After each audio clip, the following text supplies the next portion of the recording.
said, how David ended, just to kind of recap real quick in a couple seconds, all three crises are kind of resolved, right? The military, the political, and the religious crisis are all resolved. Did you have a question? No, okay. And yet for all these, right, we see at the end David being a very human, flawed character, right? This shift in David's character with the story of Bathsheba, with this illicit relationship. We see his sons revolting, and he can't really punish them because he's too old and weak to do anything about it. He takes the census, right? This is something that has been kind of condemned, and God kind of calls him out for it. And he's actually tricked into declaring Solomon as king, right? David's firstborn, or oldest son at this point, is Adonijah. He's the oldest one left after some of the sons kind of start killing each other. And yet, he's tricked into declaring Solomon as king, right? And he kind of dies this weak old man. So this is where we move to Solomon. The way that text presents Solomon is reigning during Israel's golden age, right?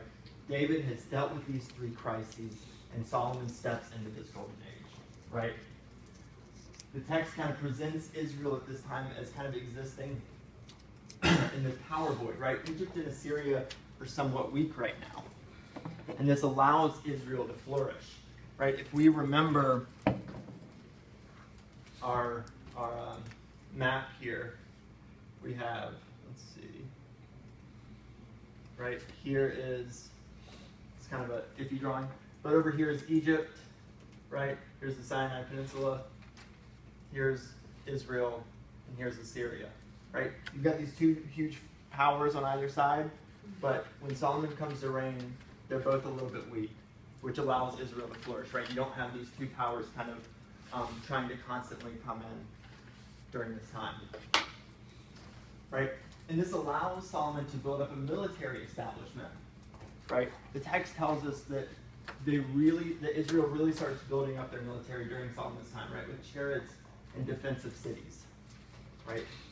We have all these accounts of Solomon's building campaigns, right? Solomon also utilizes trade routes, develops a merchant fleet, right? These massive building operations. So we really see Israel flourishing, right? Militaristically, economically, politically during Solomon's time, right? And Solomon gets praised for his wisdom and his building of the temple. These are kind of the two really important things to remember with Solomon, apart from this golden age, right?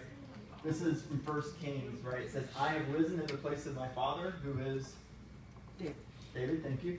I sit on the throne of Israel as the Lord promised, and have built the house for the name of the Lord, the God of Israel, right? It's Solomon, not David, who builds the temple, right? The text tells us that God doesn't allow David to build the temple because David has blood on his hands, right? So Solomon builds the temple, right? He says, I have built the house for the name of the Lord. And he continues, just as his father David did, to kind of align state and religious authority, right? The priests and the temple officials are royal appointees. Maintenance of the temple was a royal function.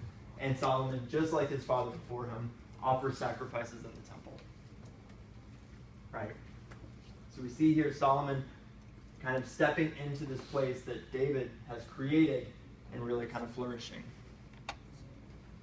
However, Solomon's flaw that the text calls him out for is syncretism. And syncretism is the combining of multiple cultures or religions. This is Solomon's flaw, right? Because of all of this political power that Solomon is accruing, part of this he's doing by marrying foreign wives, right? Marrying foreign women who are somewhat politically significant, and having these marriages that are, in a sense, political treaties between countries, right? We'll kind of illustrate how our two nations are at peace with each other by you letting me marry your daughter, and we'll kind of be good in that way, right? But as the DH is quick to point out, apostasy leads to a divided kingdom. Apostasy is going to lead to a downfall.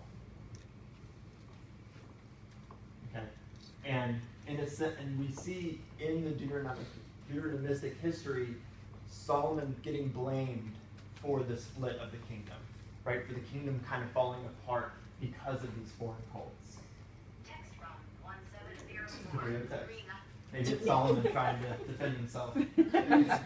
Right? So Solomon's kind of the best and the worst, right?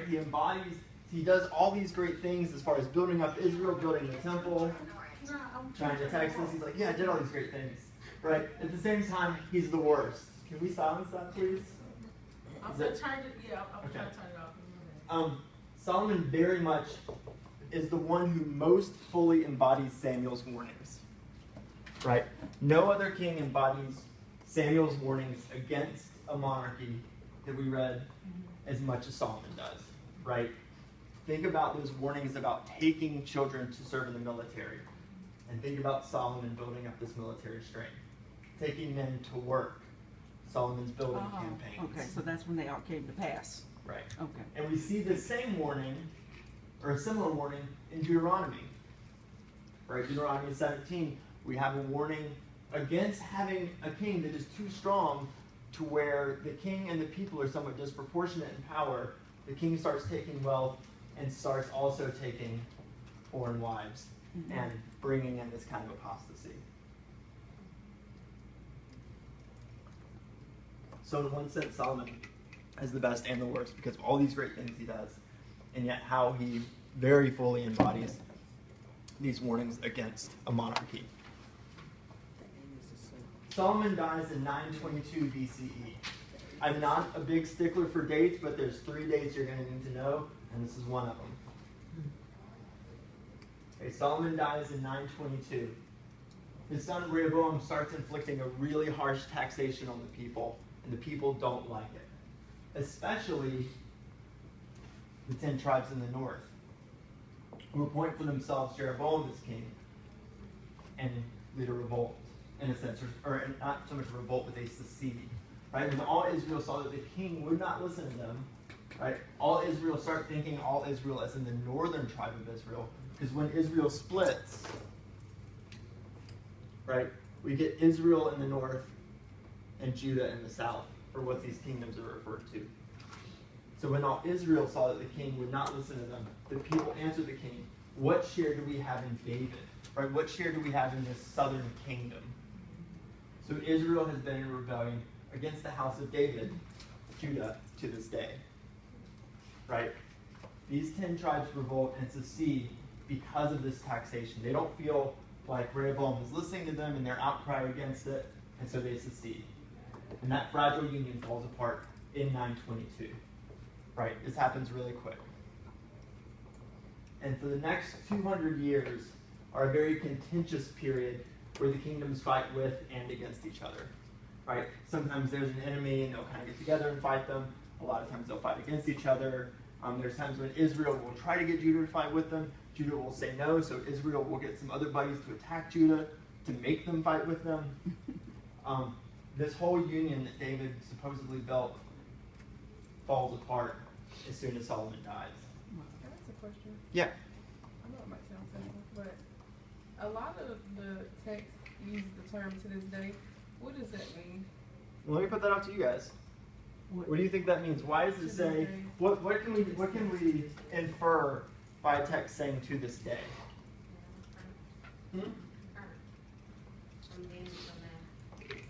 Good. This idea that this text was written much later, right? This isn't like a reporter on the scene talking about these things as they happen. This is a text that was written in the future to this, but at a certain point in the future, looking back. Okay. Right? The same way that we saw in the Torah when it was talking of Moses, and it says, a prophet has not arisen like Moses to this day. Right? Someone as great as Moses has not arisen to this day. This idea that this is very much looking back at this story. And we'll get to that. So let's take a look at the northern kingdom.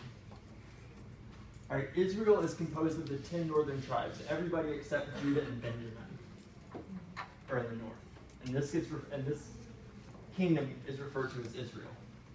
And they are much more strong and much more prosperous than the south. Just as somewhat in America, the south is a much more agricultural much less densely populated area than the north is. And the south gets referred to as being kind of backwoodsy, kind of hillbilly, according to like from a northern perspective, in the same way that the south does, right? This is again these kind of like regional tensions, right? It's interesting that is like played out in different places. So anyway, so the north is stronger and more prosperous. The first northern king is Jeroboam, right? He's the first northern king, and he establishes the capital in Shechem. That's Solomon's son, right? Jeroboam, I think he is. Because the other guy was. Rehoboam is Solomon's son as well. I Solomon. think they're two sons who kind of go their different ways, Yeah. right? He establishes his capital in Shechem, and here we have those two shrines, right? Israel now being in the north is separated from Jerusalem, which is in the south, right? Jerusalem is in Judah. So Israel now, the kingdom of Israel, places shrines in the north and the south. Kind of gives you have a question? Yeah, I was just curious, like when they split, like how did they decide like who got what? Was there already like a It was kind of so split you there? have these tribal allotments, Yeah. right? And the 10 tribes of the north kind of all decided to be together, right? In the same way, think the U.S. Civil War, Right. right? You have certain states siding one way and certain states siding another. It's the same way with this revolt. You have certain tribes aligning themselves with Jeroboam because Jeroboam is like trying to get Rehoboam to ease off on the taxes, and he's not. So there's 10 tribes to secede together from leaving Judah, and Benjamin's just this tiny little allotment. So Judah and Benjamin kind of stick together. Right? For some reason, Judah decides to stay with Judah. Sorry, Benjamin decides to stay with Judah instead of secede with the 10. Right. So here we have, right, Israel, and looks kind of like this, right? Here we have Israel. Here we have Judah. Round about here is Jerusalem. So what Israel does is it places a shrine here and a shrine here, right? No matter where you are in the country or in the kingdom of Israel, you don't need to go to Jerusalem, right? If you're in the north, great, you can come up here. If you're in the south, you don't need to go over into Judah because we've got a shrine right here, right?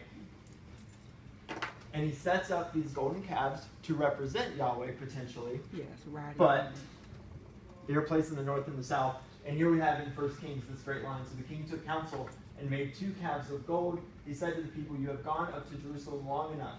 Here are your gods, O Israel, who brought you out of the land of Egypt." Right? Sound familiar? Mhm. Right? This linguistic echo to Aaron in Mount Sinai. Right? This is why it's thought that story was written much later, because kind of putting the sins of Jeroboam back in the mouth of Aaron, right? And kind of in a sense using that to foreshadow Jeroboam. And it's because of this that the Deuteronomistic history places blame on Jeroboam for the northern kingdom's fall to Assyria, even though that happens later, right? The kingdom falls quite a bit later than Jeroboam, but it's because Jeroboam does this thing that the story places blame on him for the northern kingdom fall, because of this apostasy, right? Because he is the one perpetrating this the most, right? So it's Jeroboam's fault that the northern kingdom of Israel falls, according to the text, right? And as we said earlier, all northern kingdoms are portrayed negatively. There's not one who gets off scot-free, right? They're all criticized. I don't think Omri gets talked negatively about, but he does. He gets like 1 or 2 sentences. So, the northern kingdom falls to Assyria in 722. Okay, this is another important date. You have 922 is when they split. 722, the northern kingdom falls. 922 was when who split? Because I thought that was when Solomon died. Solomon dies and the kingdom splits. Kingdom Right, pretty much as soon as Solomon dies, the thing splits. The king The split. north, no. No, the kingdom. Kingdom. From Yeah, north. we're not splitting people. Not yet. Not yet. Well, Right, no, well, Solomon already wanted to, did it. Yeah, he already did that. Right? And if we were just to think about the Deuteronomistic history and why it might be saying that a kingdom fell, this would make a lot of sense, right? This is what the text says. This is in 2 Kings. Because the people of Israel had sinned against the Lord, how? Not by injustice. They worshipped other gods and walked in the customs of the nations, right? No longer being a people set apart, right? They built for themselves high places at all their towns, right? Not centralized in Jerusalem. No. They set up for themselves pillars and sacred poles. They made their offerings as the nations did, so on and so forth. They served idols. There's a lot of ellipses. This is a fairly long passage, and it keeps going. It has this litany of apostasy that Israel has committed. And this is why the text tells us that it fell to Assyria. So wait, I have a question. So while they're falling to Assyria, the northern, what is happening in the south? We'll get there. Oh, okay. Right. Notice this is 200 years or so after Jeroboam, Oh, wow. right? And yet Jeroboam is blamed for this, right? He blamed for the split, He's blamed for the fall. Because he started for it the all. fall of. Yeah. Yeah, Solomon's blamed. Jeroboam. Solomon's blamed for the split because Solomon is the one who took all these foreign wives and started this apostasy, and that's why the kingdom kind of falls apart. Assyria is to blame for the fall. Assyria is the one who conquered Israel, right? But they place the blame on the king that set up those golden calves, right? So- They're like, what they pretty much say is God is punishing the northern kingdom of Israel Okay, with Assyria okay. because of the things that Jeroboam did. And Jeroboam was in Assyria. No, Jeroboam was the king of Israel, For the northern. of that northern kingdom. Yeah. It's too much for these people. Know these people. Yeah. I really feel like if Jeroboam and David would have like switched time periods, they would have like looked past Jeroboam's issues, and if David would have lived in like Jeroboam's time, they would have blown up his like stuff. Whereas- Maybe, but think about this. Is Jeroboam from the north or the south? He's From the north, Where's David from? from south. Also, they hate the northern people. Oh, Remember, they don't like the north. Especially because the south falls in 722. So it's in the 8th century that all these refugees from the north are going to come into the south. right. And the south is going to withstand Assyria's Oh. kind of one side, kind of. But because Judah somewhat withstands, they're going to see themselves as better and favored, Oh. right? So the people of the northern kingdom, and this is kind of what it says, even though Assyria comes and kind of takes over, the text then continues to deride them, right? They still worshipped their own gods. They served their carved images to this day. Wow. So Here's that Jeroboam saying. came to the south? Huh? No, So the north. Jeroboam came to the south? No, remember No. Jeroboam's 200 years ago, right? Yeah, He's the he's one who dead. takes over after Solomon. Yeah, he's dead and gone. Yeah. I don't Okay, know, here. they lived like 700 years. back Okay, look at this. Here we go. 922 is Solomon, and the king. Split. Solomon dies. And the Kingdom splits. Right? Because of this, in 920, let me see. In 922, we have Jeroboam is king of the north. of the north, northern Israel. Right? Oops, is that you? Okay. It is, I'm sorry. 722, the kingdom falls. North. Yep. In this. But they blame this dude 200 years ago Yeah. because Of the setting up of the golden cave. exactly. Yes. They said if he hadn't done that thing 200 years ago, Israel wouldn't have fallen. But Yeah. because he did this, God used the Assyrians. Not taking into consideration, they had 200 years to turn around and say, we're sorry. Right, right, right. So does this make sense now with this? So who's the king of the south? Who's the king of the south? We have a few, right? I mean, we're going from. David. Okay. I mean, there's a lot of kings. I don't want you guys to have to remember every single king. Right? I'm in the big ones. I mean, on the study review, it said like we gotta remember. I said important kings. Okay. I said important kings. There's a lot of kings you don't have to remember, right? I'm not going through all of them. I'm going through the big ones, Okay. right? He I'm working on it. All right. So the Southern Kingdom. Okay, so let's talk about the Southern Kingdom now, right? And we're going to even fast forward to 722 with the Southern Kingdom here. Okay. We're going to fast forward 200 years right from the split. Okay. During that whole time, the kings follow in David's line, right? As per the Davidic covenant, Mhm. right? The Davidic covenant says, hey, your kings are going to be kings. Judah, all this time, continues that. Right? Hezekiah is the king during Israel's fall, and he starts enacting these religious reforms. Right? Hezekiah gets praised a lot because he does away with sacred sites other than Jerusalem. Right? This is the measure of if you're a good king or not. If you're centralizing worship in Jerusalem, Hezekiah does this, starts this ball rolling. 8 years after Assyria falls, in 722, Assyria moves down and invades Judah. Right? They've taken over Israel. They're kind of making their way down.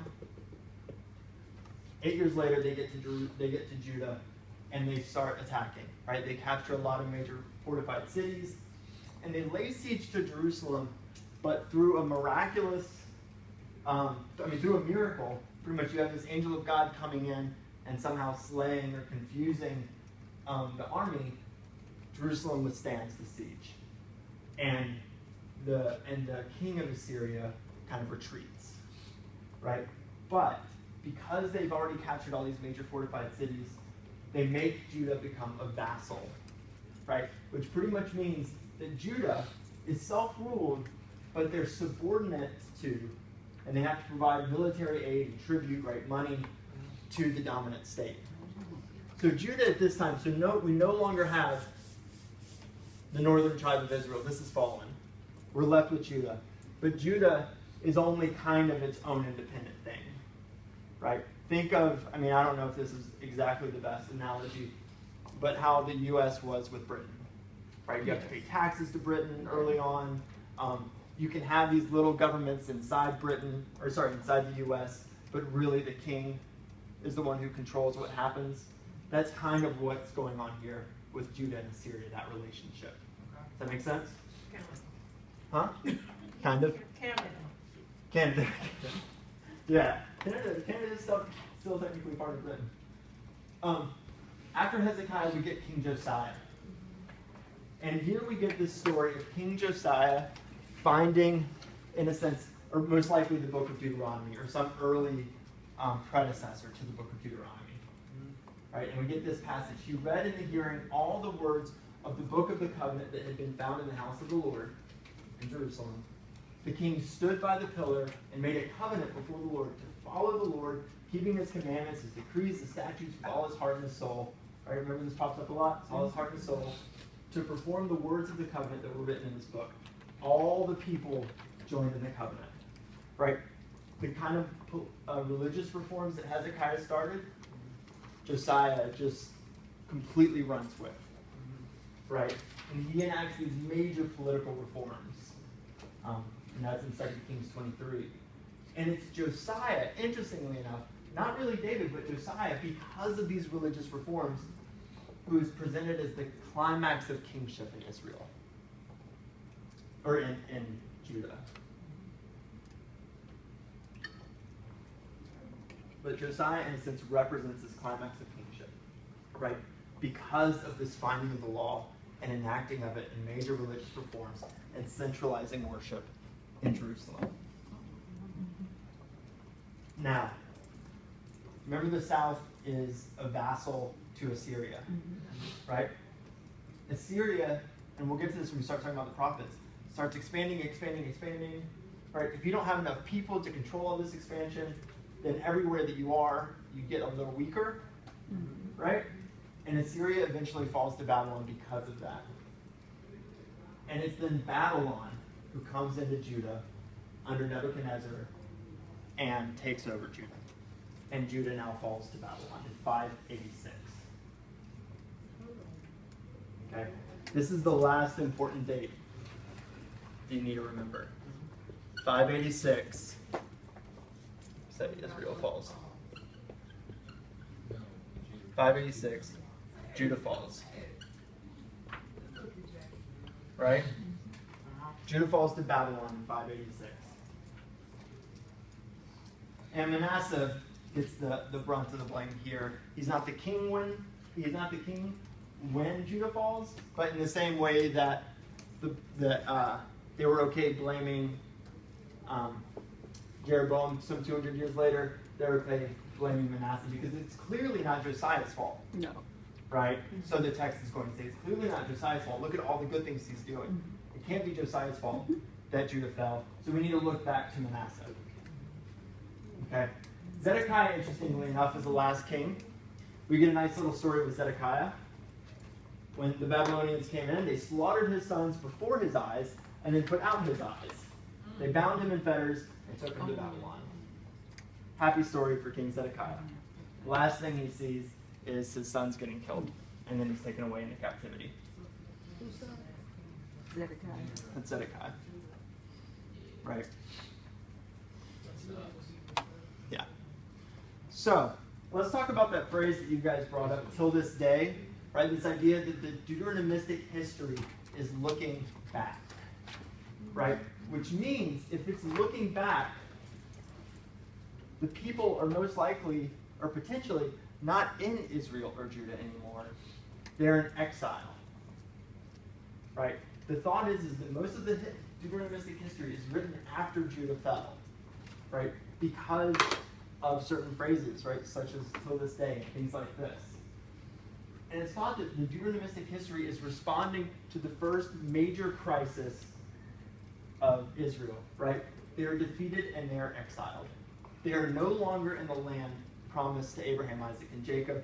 How do you deal with this, right? God has made promises. They have been, they have this whole religion that is kind of built around these promises that God has made, and they are apparently now all broken. So there's this huge question of faith. Is God or Israel the God of history? What about his covenant with the patriarchs? What about his covenant with David? Right? And so there's this need to kind of reinterpret what the Davidic covenant means. Right? With the deposition, that means just like the dethronement of Zedekiah, right? Who's that descendant of David in the south. If we no longer have a Davidic king on the throne, how is the Davidic covenant true? Right? And this is where we kind of get that idea that God's unconditional promises do not preclude the possibility of punishment. God can punish his people, and possibly the Deuteronomistic history is going to say, this is what's happening with the people of Israel being thrown into exile. This isn't God not being in control or going back on his covenants, but this is punishment. Well, he said, if you don't. Right. He said, if you don't, I can punish you. Right. So here we have that idea of the Davidic covenant being unconditional and eternal, but there's still this possibility of punishment, of chiding within that covenant relationship. It's a chastisement of a son instead of. Right. Instead of the rejection of a covenant party. Right. And here we see too, in the Deuteronomistic history, as you guys have been seeing, this idea of delayed and deferred punishment. Right. Kind of changing here to where we first had this idea that if you do wrong, then you will be punished. The Deuteronomistic history, because Josiah was so great, has to now start thinking, well, maybe there's this idea of deferred punishment, right? Because Josiah can't be to blame, so we need to place the blame on Manasseh, right? We need to place the blame on Jeroboam, right? This idea of deferred punishment, right? The split of the kingdom is Solomon's foreign temples, northern kingdom, Jeroboam's idolatry, southern Manasseh's wickedness. Just real quick, some nice words about Manasseh. This is why he gets blamed. He built idolatrous altars, sacrificed his own son on one of them, practiced divination, sought omens, consulted mediums. All these last three are criticized. Yeah, he did. You are outside of what Israel should do. Yeah, it's his fault. Right? So this is what the Deuteronomistic history is going to say. Oh, look at how bad Manasseh was. This is why the southern kingdom fell. And this is why we need this idea of deferred punishment in the Deuteronomistic history.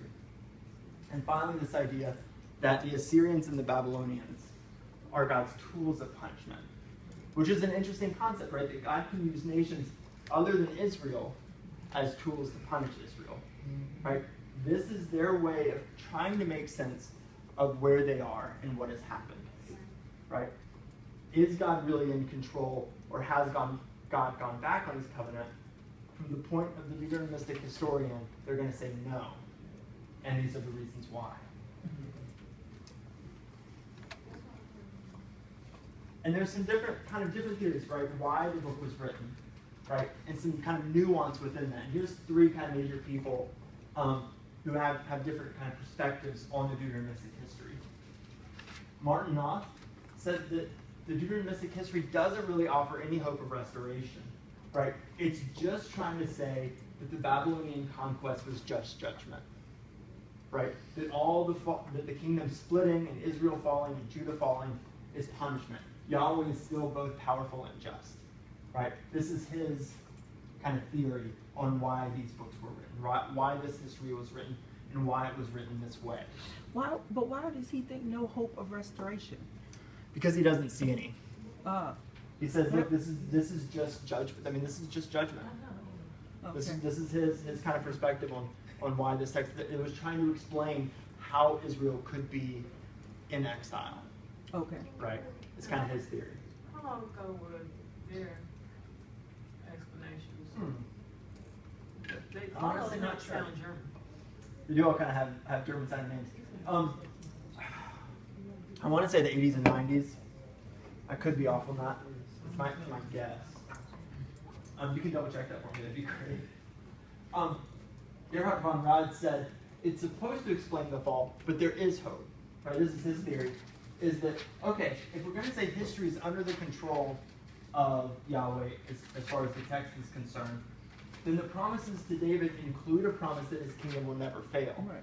So von Rad is going to place the hope in David's household. I said because of this Davidic covenant, the books of the Deuteronomistic history are trying to say there is hope, and there's hope in David's lineage, right? And he's going to look to the last couple verses of 2 Kings to kind of make his case a little bit. And it is not just all of his case, but he does say in these last little verses we have this king Joachim, who is of David's line, and he's in a sense freed and invited to eat at the king of Babylon's table. And he's saying, okay, because we have these last little lines, there's this kind of hint of hope that the DH is trying to provide. Finally, we have Hans Walter Wolf. Nice, very nice German sounding name. And he's going to say there's hope, but the shape of that hope is open-ended. That the hope isn't in David, but the hope is in Abraham. Right? Remember we talked about the two kind of covenants, the Abraham and the Davidic covenant, and about the possibility that one transitions into the other, but also the possibility that these kind of represent two different traditions kind of coexisting. He's going to say that from the perspective of the Abrahamic covenant, that's where the hope for restoration is. That all of the kings we see in Samuel and Kings continue the cycle of judges. Right? He's going to say this kind of cycle of rest and relapse and what's the other one? Next R word. Relapse, and then you have not restoration. Sorry. Just let's say destruction because I can't think of the other one. Destruction, and then there's the repentance and rescue. He's going to say that these texts are leading us up to the place of saying, look at how awful you've done. This is why you're being punished right now. But if you just repent, if you just turn, if you just cry out to God, then you will be restored. Right? And so he's gonna focus more on the Abrahamic covenant and on the cycle of Judges to kind of say this is where the hope is. The hope is in the cycle that we've seen in Judges.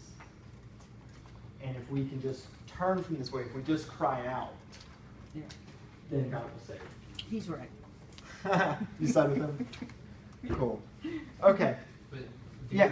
David's line was like extinguished when Babylon. Not extinguished, no, because we still have Jehoiakim at the end, right? They're just no longer on the throne, Okay. right? Because Babylon takes over. They don't kill David's line. So where is David's heir or whatever today? Like, can they keep track of that? Where is he? I'm not really sure. I'm not really sure where his lineage would be. Because like, if they didn't believe that like Christ was the Messiah, then they would have to keep up with that to know like where the Messiah's gonna come from. Well, now remember that this is a really good point to make here. This hope for restoration, right, is a hope for David's line to be restored, right? But remember that the word Messiah for the Hebrew people, especially at this time, is going to refer to an anointed king, which in other words just means a king, right? Because every king is anointed. every king is messiahed, right? Because this can be a verb, right? You anoint a king, right? So every king is messiahed in a sense.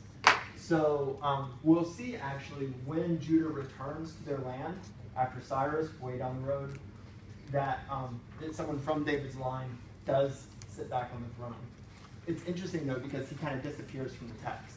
He's there, he's back, doesn't really do anything, and then he's gone. So yeah. Retribution, thank you. Look at that. Good. Okay.